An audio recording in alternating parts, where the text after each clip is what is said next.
Hi, I'm Senthil from Ericsson. Today, my talk is going to be about patterns for encrypting data at rest in cloud native applications.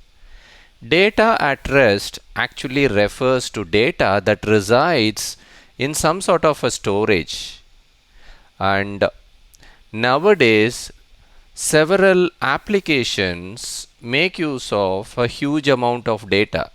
For instance, machine learning applications. These applications have to process a huge amount of data, and it is very vital from a security standpoint to encrypt the data at rest. And this is more or less a primary requirement for many organizations that handle data. So, in this talk, I'm going to talk about what cloud native applications are, how to look at data encryption at rest using a layered approach, and I will also be talking about patterns for encrypting data at rest. So let's get started. A brief introduction about me. I work in Ericsson and my primary job is to architect and develop cloud native AI ML platforms. And by the way, these are platforms that are used for running different types of machine learning models in a highly distributed fashion and with massive scale. And many of the machine learning applications rely on huge amount of data, and this data can be in batch format or it could be in real time streaming format.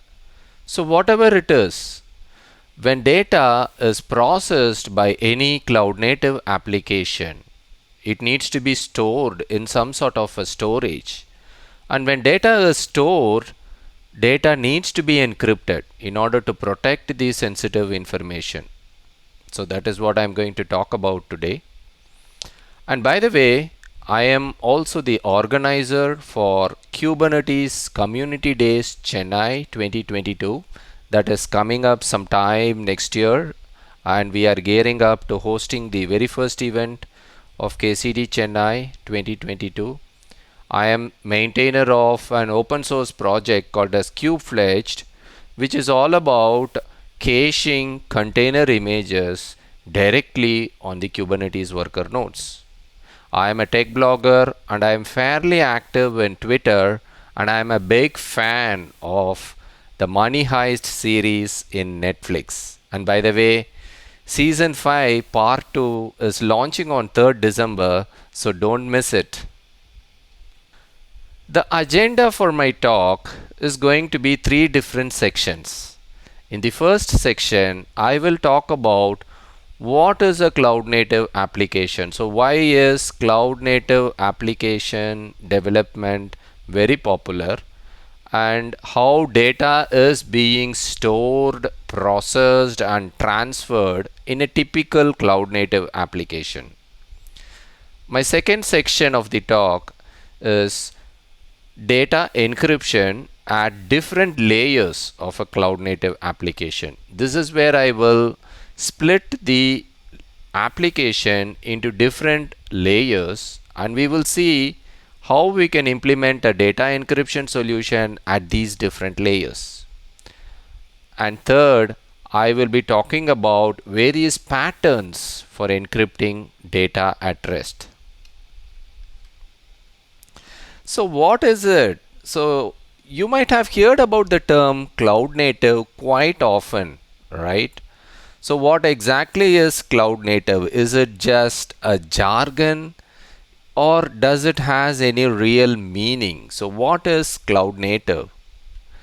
Cloud native application is fundamentally a way of developing applications, right? So it is not applications targeted for a specific deployment environment. It's not applications targeted for deploying into specific cloud providers, right?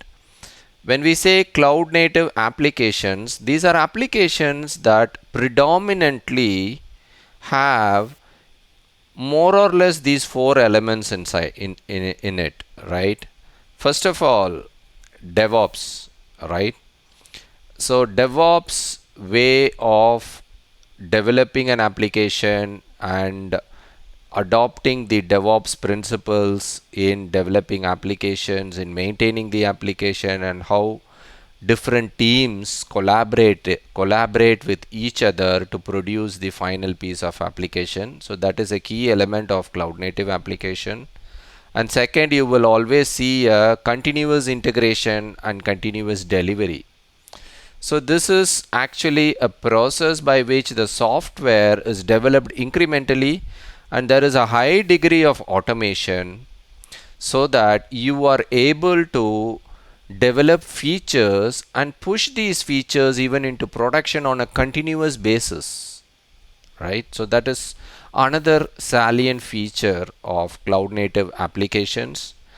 And typically cloud native applications are also containerized applications because of the benefits containers offer in delivering the various benefits that are required out of a cloud native application. Containers are quick to start. Containers can be easily packaged and run in the same manner in a multitude of platforms and environments. And containers are now the de facto standard of packaging and distributing cloud native applications. And the fourth dimension of cloud native application are microservices. Cloud native applications are typically developed as decoupled microservices.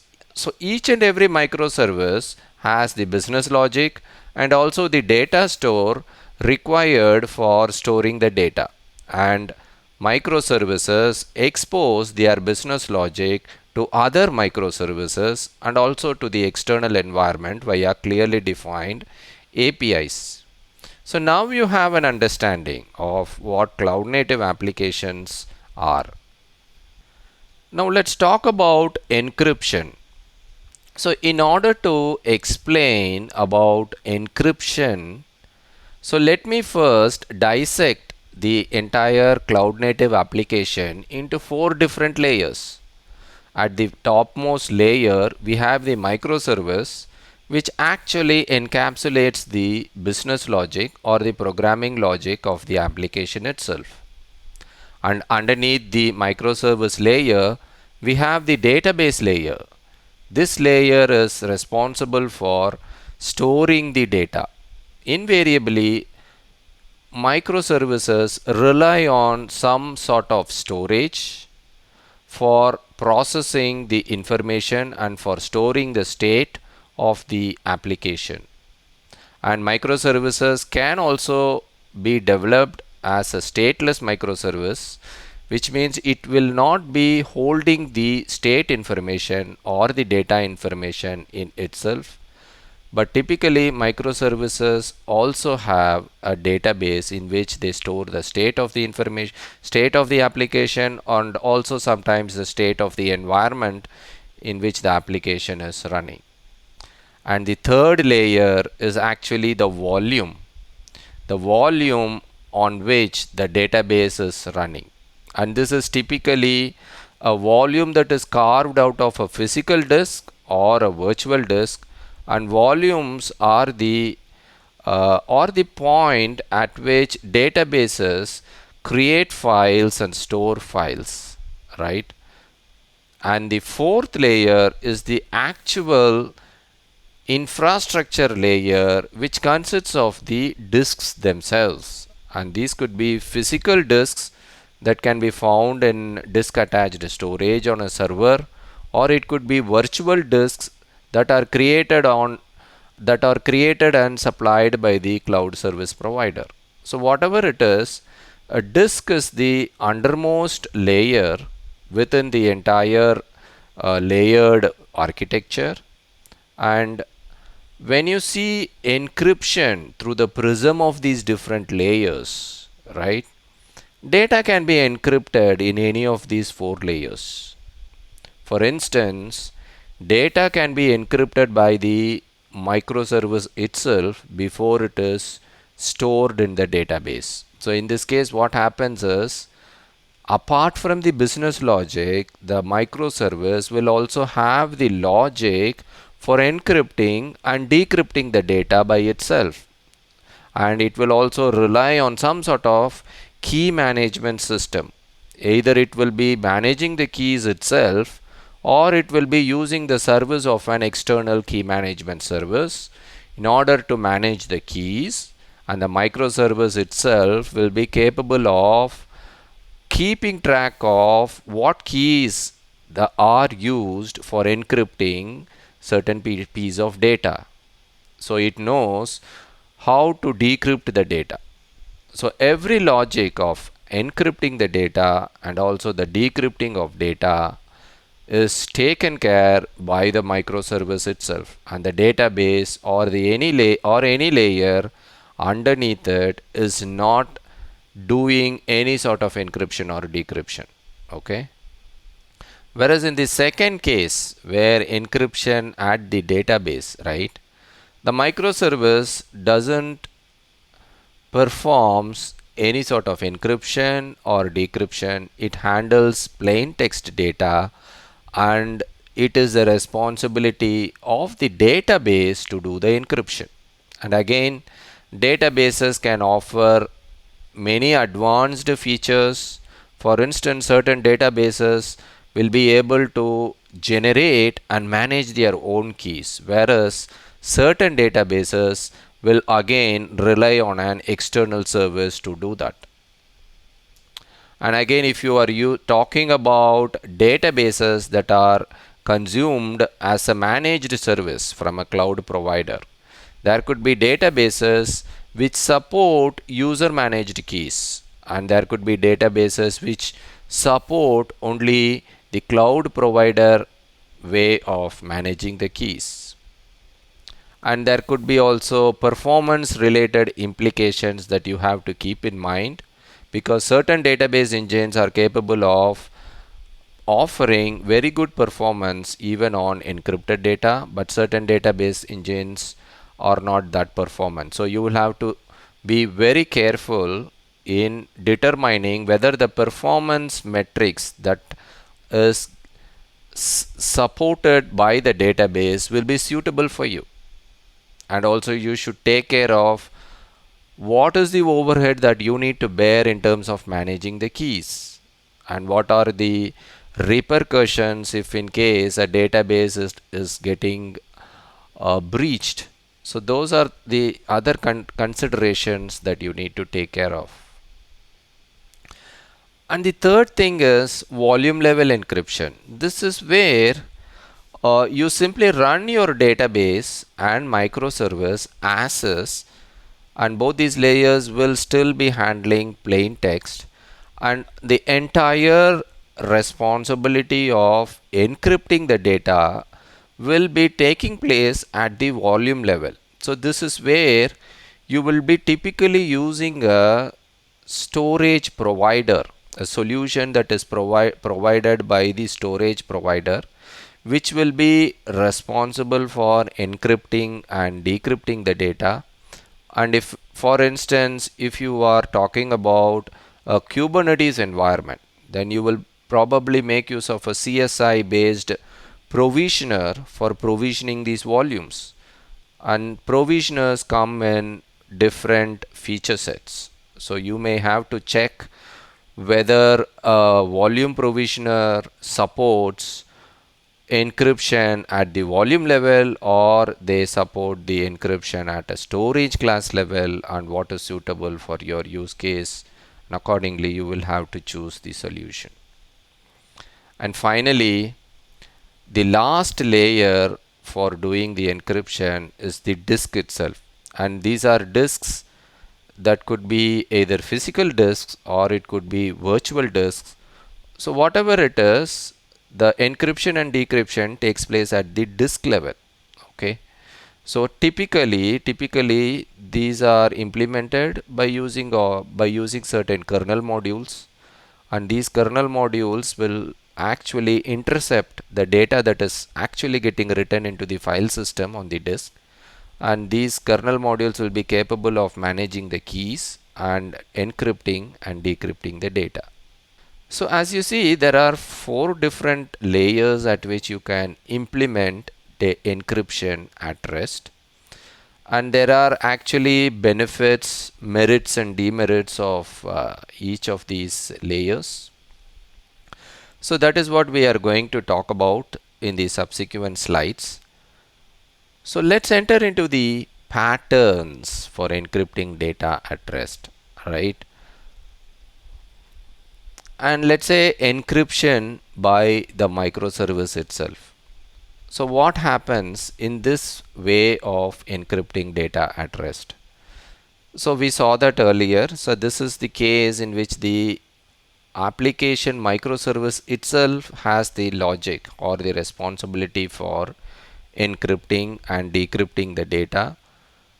So typically in these cases you will have to watch out for things like sorting and searching of data. So if your application is doing more amount of sorting and searching of data, then this is not possible, because the data is stored as an encrypted format in the database, and the database engine doesn't know how to sort the data, and it will not be capable of searching the data. So this is something that you will have to keep in mind, whether your application can be written in such a fashion that it can tolerate this limitation.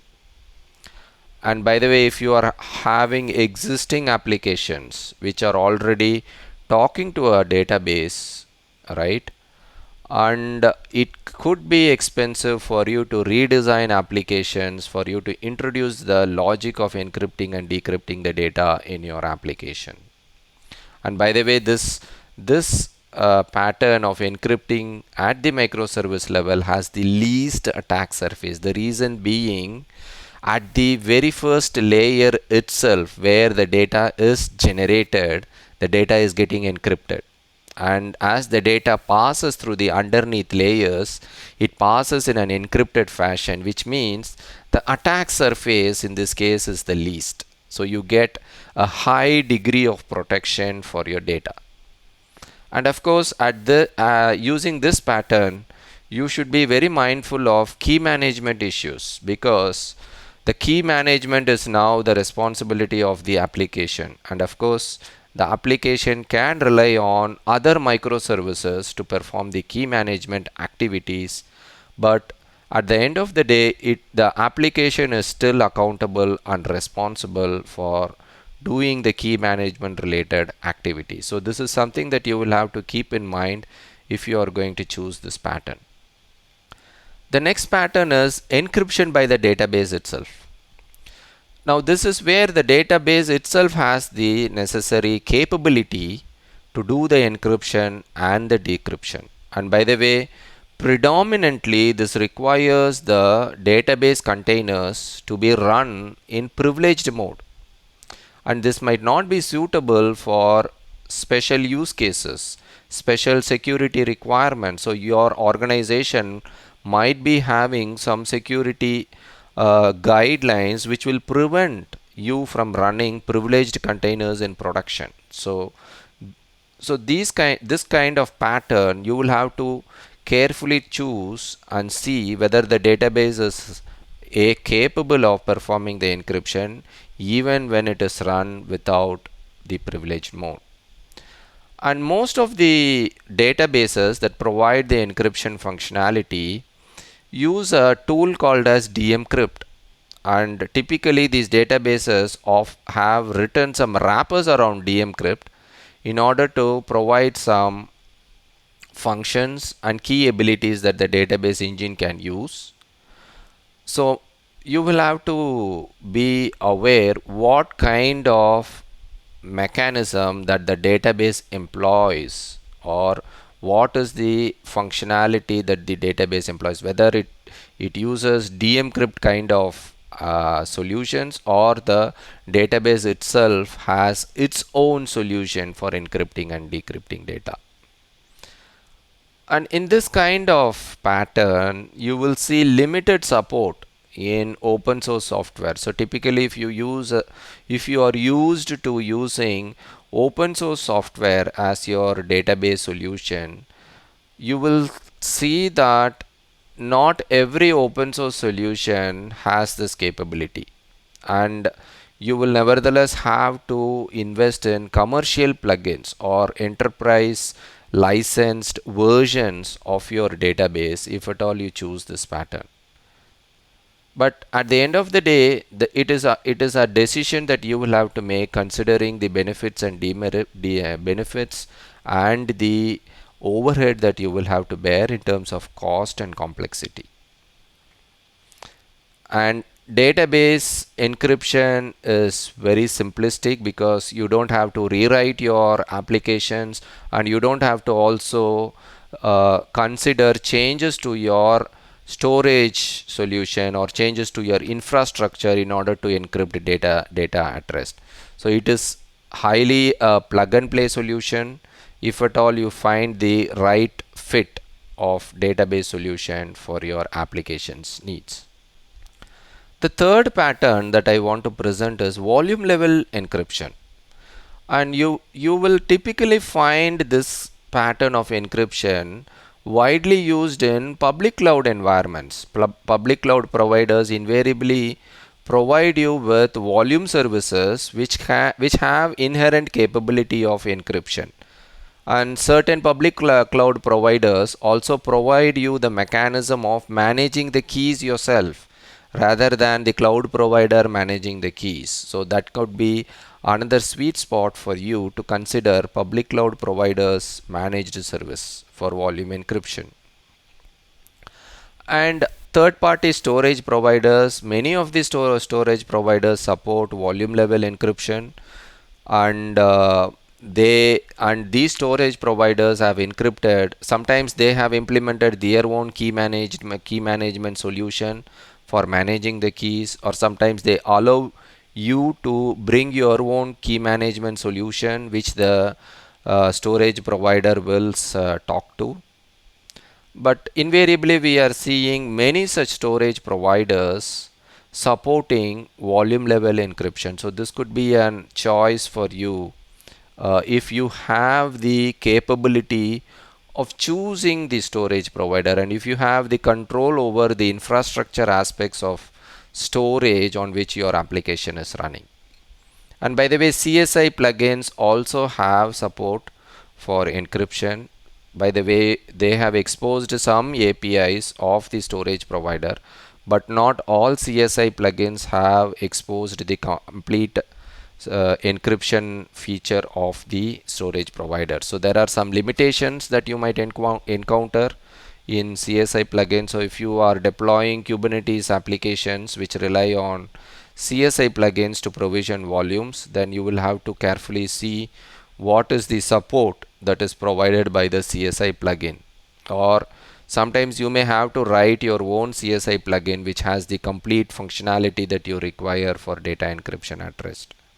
And many OSS solutions are available which support volume level encryption. So if you are into open source software, and this could be a very viable solution for you to do the volume level encryption. But one key disadvantage in volume level encryption is that if you are deploying your application into an infrastructure or into an environment in which you don't have much of a control, right, then that environment might not have the ability of doing volume level encryption. Then your application cannot assume that whatever volumes that it consumes will be encrypted, right? So if you want to ensure an end-to-end security of the applications that you deliver to your customers, and if you want to enforce certain rules on how the storage provisioner should work, and if sometimes it might not be feasible for you to enforce those solutions, then you may have to consider the other previous patterns for applying encryption. The final pattern that you should consider is the disk level encryption. And again, this is not feasible sometimes because you will never have control over the disk. Disks are disks might not get fully exposed to your applications. You may have to consume only volumes at the application level, and if the encryption is happening at the disk level, then unless you have a tight control or visibility into your infrastructure and environment, it might not be feasible to do disk level encryption for you. And this has the highest attack surface. That's because the encryption happens only at the bottommost layer, right?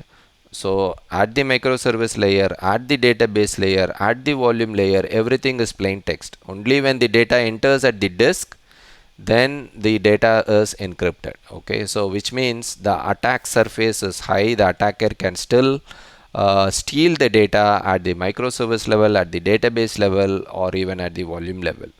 And by the way, this is considered to be the most simplistic solution. The reason being, disk level encryption has been around for a while, and many of the disk level encryption solutions are very mature, and you have lots of tooling to automate this kind of encryption. And so this could turn out to be the most simplistic solution for your needs, if at all you have the required amount of control and visibility on the environment.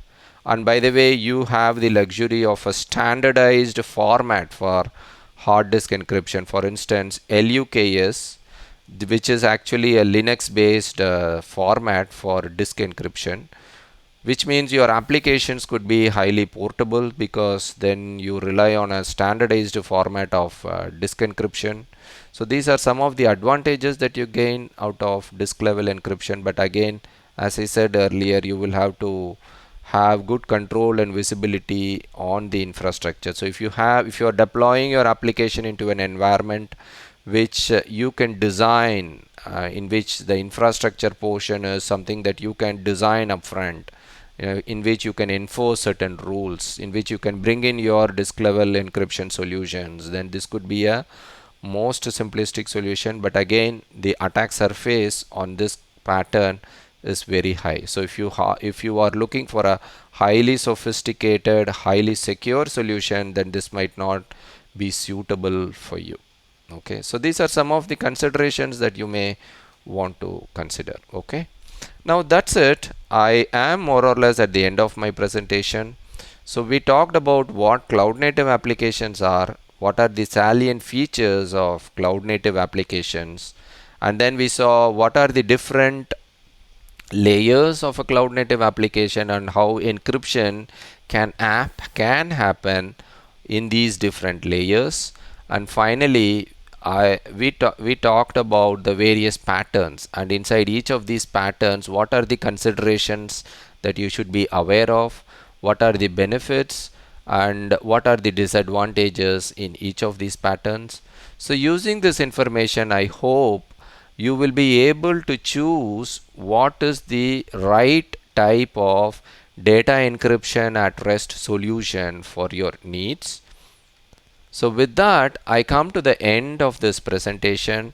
Thank you so much for watching this talk, and please connect with me on Twitter, and if you have any questions, you can reach out to me on Twitter itself.